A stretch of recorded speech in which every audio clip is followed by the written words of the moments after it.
This time on Motor Week, we celebrate 20 years of road test, remember things we just as soon forget, and review the world as we drove it. So come drive with us next.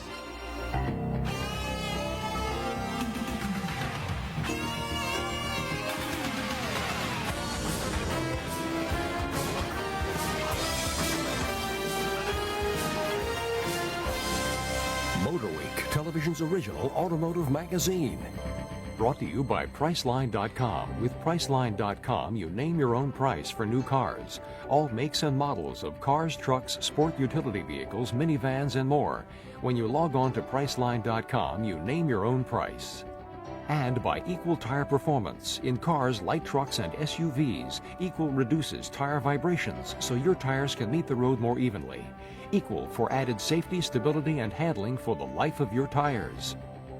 And by Pep Boys. No matter what you drive, Pep Boys has over 27,000 items in stock. Virtually any part for any car with all the name brands you know.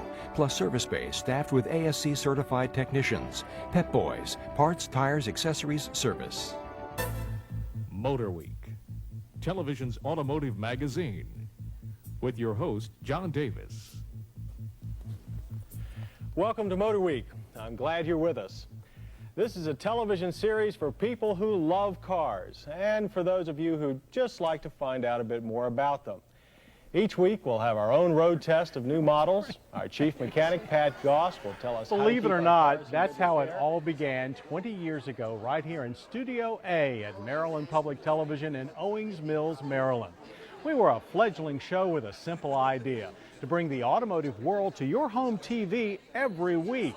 And while time has changed all of us more than just a little, the past 2 decades in the auto industry have been nothing short of amazing. So as we celebrate 20 years down the road, we thought we'd lead off this special trip down memory lane with a look back at some of the more interesting vehicles that we've tested over the years. Now, I'm not talking about the run-of-the-mill exotics like Ferrari, Lamborghini, and Porsche, although we've certainly seen our share. No, the cars we remember most are those seemingly forgettable one-of-a-kinds and whatever happened to's, the unloved orphans and oddballs of the automotive world. When we went on the air in 1981, makes like Renault, AMC, Fiat, and Lancia were still a regular sight in U.S. showrooms. Sadly, they're all gone now, along with the likes of DeLorean, Brickland, Bitter, and Maserati. We've always made room in our schedule for the small specialty importers too, like UAZ, CX Auto, or Quavali. Perhaps only 1 in 10 will make a go of it, but we applaud their efforts anyway. Think back, when was the last time you saw a Spy Tri tooling down the turnpike? Or had your rearview mirror filled by a Torero? We tested both of those in 1990 and haven't seen one since. The French have been known to make an odd car or two, most notably the legendary 2CV from Citroën. We tested one in 1986 and we loved it. Egged on no doubt by the success of Cuisinart's La Machine, Renault brought Le Car to the U.S. Unfortunately, it was Le Flop in the sales department and left our shores in the early 80s. The Motor Week cameras have seen cars that float, cars that sprout wings and fly, and cars that look good enough to eat. Indeed, we found our luggage in some pretty strange cars and found our cars in some pretty strange luggage. We've come across monster motorcycles, thundering three-wheelers, and more goofy customs than you can shake a stick at. Not to mention cars that we had to carry, and one we even had to build ourselves. From taxi cabs to police cruisers to horse-drawn buggies and Model T Fords, if it had wheels, it was bound to turn up on Motor Week sooner or later. We can remember when one of the fastest cars in the country was a Buick sedan, and when our favorite convertible was a pickup. Undoubtedly, our biggest test was that of this 1993 Mack truck. We still cringe thinking of our poor test driver as he ground the gears over and over again. For pure thrills, it's hard to top the experience of driving a manufacturer's concept vehicle or show car. We've had the good fortune over the years of wheeling around quite a few of those one-offs, and we can never get enough. We haven't limited our test vehicles to the civilian ranks either. Witness our test of Chevy's military concept, the Bushwhacker. the ultimate rolling soldier, the Hummer, the Bradley fighting vehicle, and the M1 Abrams tank. Heck, we even got to drive the USS North Carolina. Ever try to run a camera when a missile guidance system is tracking your every twitch? Well, we've done that and more in the last 20 years worth of Motor Week road tests. But no matter what the vehicle or where the road led, we've enjoyed every mile.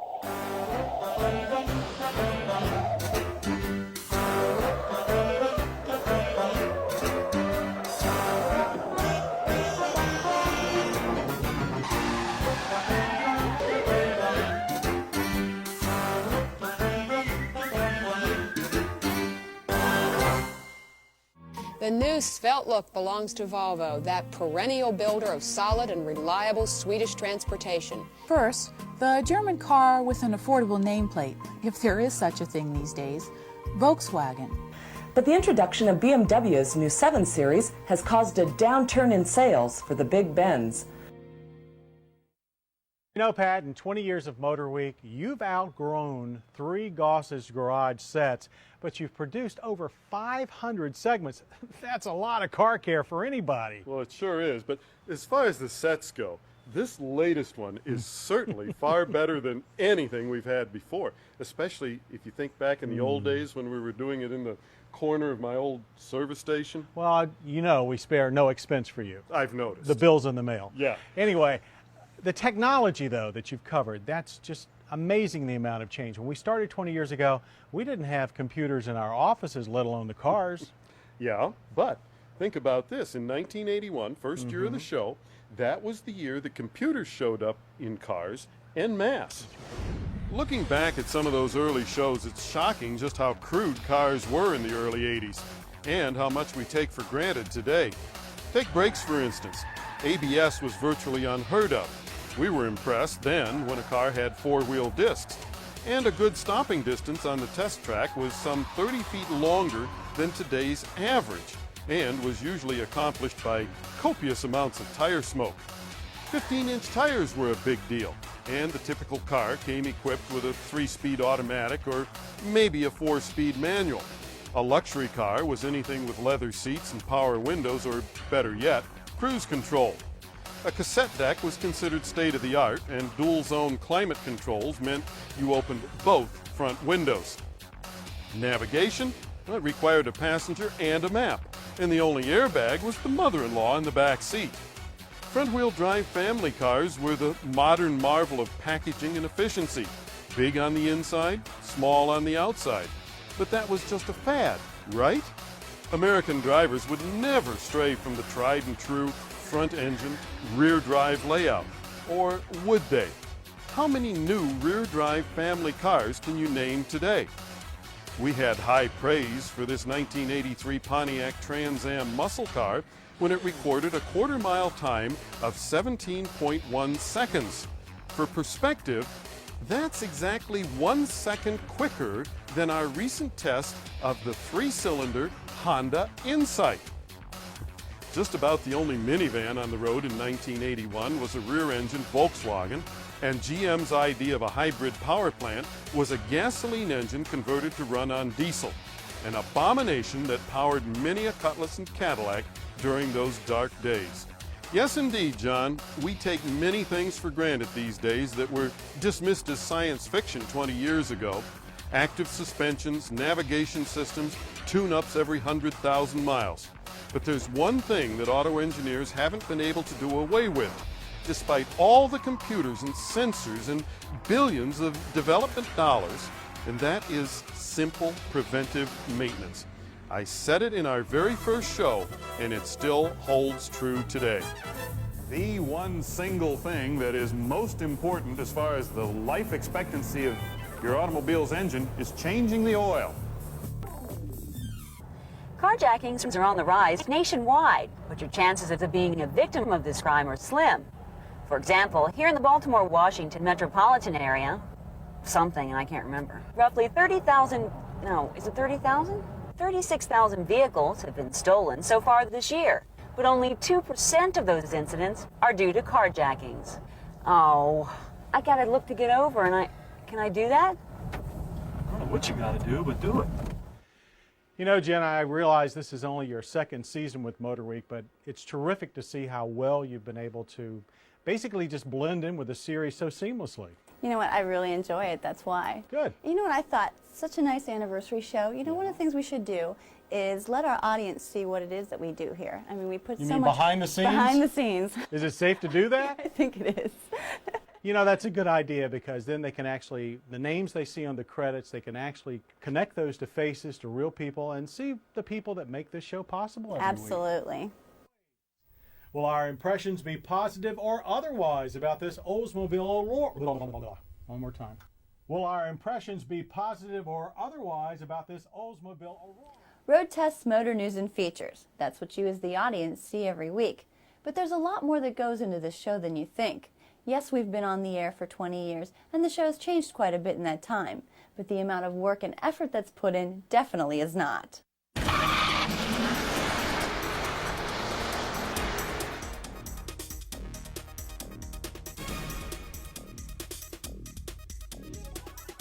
You walk up and down the hallways, always have papers in your hand, no matter what you're doing. Makes people think you're really important and you're busy. It's my job to follow Jennifer around. I work on this crazy auto show, and sometimes I even get to edit it. You know? When I started on this show, I was young, I was thin, and I had a lot more hair. It's been a long time ago. When people say I have the best job in the world, I say that's absolutely correct about 60 to 70% of the time. Okay, so I work with quite a few jokesters, but in reality, all of us work very hard. I think what most viewers would be surprised at when they watch an episode of Motor Week is that it takes a lot longer than a week to produce a weekly episode. I mean, we may be out shooting 6 and 8 weeks in advance. We have road tests to do. Often our crews are traveling to press previews to record new vehicles so we can get them on the air as quickly as possible. And that's only part of it. There's a lot more to do. But let me tell you, getting the true flavor of what goes on behind the lens was no easy feat. Those who were camera shy wanted me dead by the end of the day, especially our head writer, Dave Durso. Dave? Don't worry, Jen, or yours will be a slow and ugly death. Jen, I know I have a million things to do, and I know you do too. I'm trying to do my job. I feel like the paparazzi here. But being the kind-hearted gentleman he is, he finally agreed to cooperate. Okay, I've worked here for 14 years. I started in season 6. Now we're getting into 20. And don't ask me why I'm still here. I gather the reason is the same as mine and as everyone else's. We all love what we do. After we determine what our production needs are, make sure we have facilities, crews, and most importantly, cars to test. Basically, I'm a jack of all trades. If a producer needs information, research, if they need videos dubbed, if they need information from previous shows, I can get that for them. Here at Motor Week, we have 2 full-time writers on staff. We have the writer and the other writer. That would be me. I'm back here keeping track of the spelling of the screen and watching the overall look and quality of the show, making sure things look right, the right shots in the right place, and just the show flows okay with time-wise.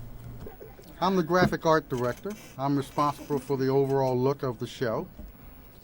I not only responsible for the look of the show, I also feed the graphics to air. I come in here and I push buttons and put shots together, and occasionally I'm on camera. I almost left out 2 key people, our videographers Pat Stallionis and Ray Kawada. They deserve a medal for the amount of work they do. But for me and my counterparts, John Davis, Craig Singhaus, and Pat Goss, we obviously play a different role.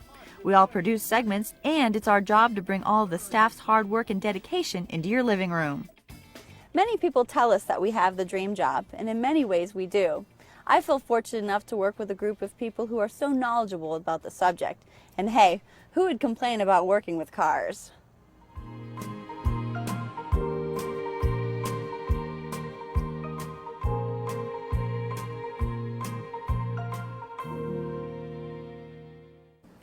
All right, I'll call you when I get there. All right, talk to you later. Bye-bye.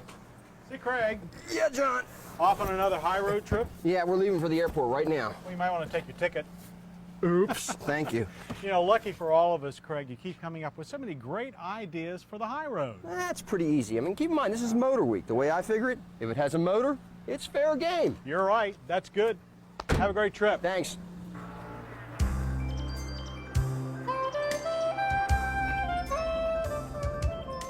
You know, in the 20 years that I've been test driving with Motor Week, I've had the unique opportunity to drive everything from Ford GT40s to the Oscar Mayer Wienermobile. It's simply been a blast. But as cool as the cars are, and believe me, some of these cars are very cool, the best part of the job has been the opportunity to meet some very special people. Now, number one on that hit parade continues to be the amazing Carroll Shelby. Here's a guy who has created an automotive legend, survived 2 organ transplants, and yet still has time to create a major international charity. I made my mind up, if God ever saw clear for me to get a heart, I was going to try to do my best to take care of the people that couldn't. The indigent kids that are just left by the wayside in this thing. Carroll Shelby's heart may not be original equipment, but it's a great big one just the same. Another sports car legend that I've had the honor to meet is Yutaka Katayama. Mr. K, as his fans call him, is the marketing genius that introduced the legendary 240Z sports car and made Datsun a household name in the U.S. You know, maybe Nissan should bring back the real Mr. K out of retirement. Not everybody I admire is a sports car guy, not by a long shot. The irrepressible John Force continues to collect championships in drag racing like other people collect postcards. And no matter where he goes, he always has time for his legions of fans with an autograph, a handshake, and a bit of self-deprecating humor. Got a kick for you to get his autograph? Oh, definitely. Really nice guy. I really like John Force. I just think he's unbelievable. Who was that masked man? Not every racer I admire is famous either. These young racers redefined hot rodding with their explosively fast import drag cars. Racing is just the best. It's better than doing anything bad. It keeps you away from all the bad stuff and stuff. Drugs and drugs, gangs. You know. It just keeps you going, man. It just keeps you going. Yeah. We're all out there just to have fun. And believe me, it's not just racers that I admire. There are the collectors and the restorers that help preserve so much of the legacy that goes with the automobile. From Chet Krause and his amazing collection of military vehicles to the Collier brothers and their 917 Porsche. From puddle jumpers to P-51s, it's the people behind the nuts and the bolts that truly are the story. In the last 2 decades, I've driven everywhere from in the heat of the Baja Desert to the frozen vastness of the Arctic. But I've always met warm friends out on the high road.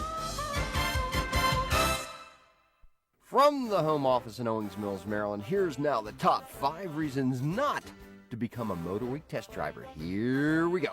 Number 5, you can't earn frequent flyer miles.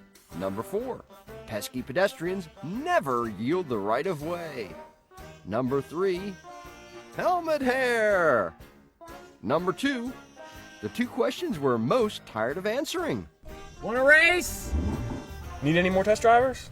And the number 1 reason not to become a Motor Week test driver, those 4 dreaded words we've all heard too often: license and registration, please.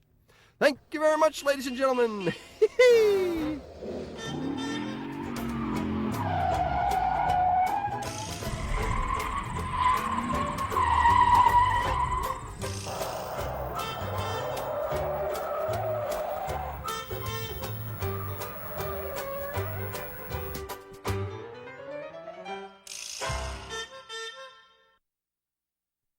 Hey, Pat, Henry, how you guys Johnny, doing? John. Good. You know, I'm not sure our audience realizes that over the course of Motor Week's history that we videotaped over 2,000 road tests. That's a lot of road tests. Yes, it is. Sometimes it feels like we shot them all last month. Oh, come on now. They can't all run together. I know you've both driven some pretty fascinating cars. What's your favorite? Well, Pat, what about that speedboat shoot you went on? Yeah, the boat Miami. That was a good one. That was pretty That awesome. was a good one. Yeah. My most memorable vehicle has to be the Corvette ZR1. Without a doubt, the best muscle car that I've ever driven, under total control on the street, also on the racetrack. It was simply mind-blowing.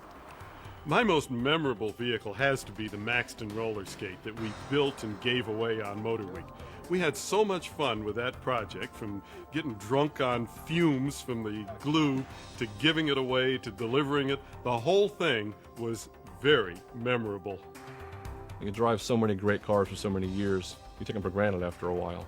What brought that home for me was 2 yellow Ferraris we had in, a 348 Speciale and a Cabriolet. And a staffer and I were having an argument about which car to take for the weekend. And it went on for a few minutes. We finally realized, why are we arguing? It's a Ferrari. Just go enjoy it, for God's sake. My most memorable vehicle, that would have to be the BMW Z8. A pleasure to drive, lots of power, great styling. One of the things I remember most about that car was that whenever I'd come to a stop, either at a stoplight or a gas station, people would walk up to the car and ask me, what is that? How much does it cost? Why do you get to drive it? Just a great vehicle. I have to say that my most memorable car is the 99 Lotus Esprit. And the reason for that is because it was the first exotic car I got to drive when I came to Motor Week, and I was so excited, so thrilled. I've had the opportunity to drive a number of different vehicles here, both on the road and on racetracks. But my most memorable one is one that I didn't even drive, but did get some hot laps in. That was with Group 44's Bob Tullius, the Jaguar XK180. Now here's a concept vehicle that was quite pleasing to the eye and very capable on a racetrack. Most memorable car, probably in 1982, was the first Corvette Motor Week ever tested. It was a collector's edition. Now keep in mind, I'm 24 years old, I'm single, and they let me have this gorgeous Corvette for the weekend. I'll tell you what, my image looked real good that week. For me, it's not any one car that's most memorable. It's the whole concept of art cars. I love art cars. That's when people do just whatever they feel like to make their car an extension of who they are. They paint it up, make it a sculpture and so forth, and parade it around town. It has to be the Ducati 916. It's an amazing motorcycle. I know it's a cliche, but it really is a race bike with lights. And I could probably ride it for 10 years and never reach the limits of the bike's performance. It would always be a challenge. The car that sticks out most in my mind would be the Dodge Viper. It's big, it's loud, it's fast. It's just nasty American rear-wheel drive horsepower. Doesn't get any better than that. From the very beginning of Motor Week, we had a saying that the cars are the stars. But when you test 150 cars a year, it's hard to have a favorite. But I do have one. The Porsche 928. Now, the last one we tested was a 93 928 GTS. It was coming to the end of its life. It had not gone over well with Porsche fans because the engine's in the front, it drove the rear wheels. But I loved that car. It was the quintessential GT. It was fast. It had great handling. It was comfortable. A wonderful sounding V8. And that's the sports car I always wanted to own. I was on a shoot once with a boat called the Hustler 50 down in Miami. Has triple Lamborghini engines, 650 horsepower apiece. It was a 105 mile per hour boat. It was just the most awesome experience I've ever had, and the boat was just flying.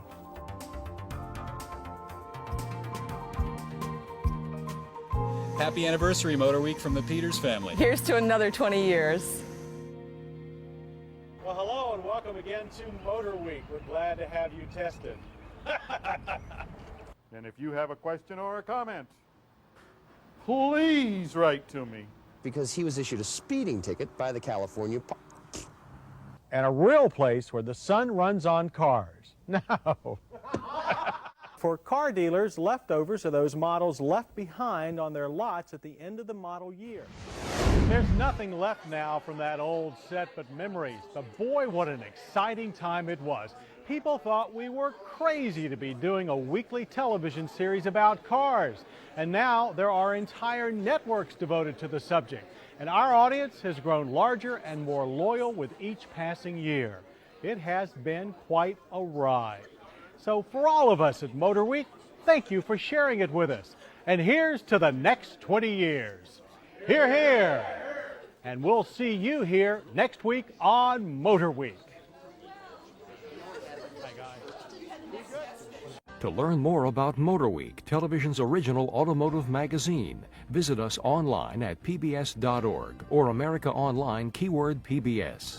Motor Week has been brought to you by Priceline.com. With Priceline.com, you name your own price for new cars, all makes and models of cars, trucks, sport utility vehicles, minivans, and more. When you log on to Priceline.com, you name your own price. And by Equal Tire Performance. In cars, light trucks, and SUVs, Equal reduces tire vibrations so your tires can meet the road more evenly. Equal for added safety, stability, and handling for the life of your tires. And by Pep Boys. No matter what you drive, Pep Boys has over 27,000 items in stock. Virtually any part for any car with all the name brands you know. Plus service bays staffed with ASC certified technicians. Pep Boys. Parts, tires, accessories, service. To order a video cassette of this program, call 1-800-422-0064. Happy anniversary, Motor Week from the Peters family. See you, Happy anniversary, Motor Week from the Peters family. I wasn't ready. Oh. Many people, so 2, 3, 2, 1. Many people tell us that we have the dream job. Well, have a good trip. See ya. This is the edit suite where we're editing this week's show. Yeah.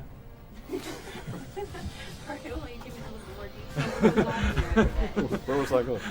Okay, here we go again. We're coming. Be prepared to answer questions. Okay, besides from trying to find a bag to put on your head, just tell us what you do. We wanted to have 2 bags, and Dave would have one bag that said writer, and I would have the other bag on my head, and it would say other writer. So you say, we're not on camera for a reason.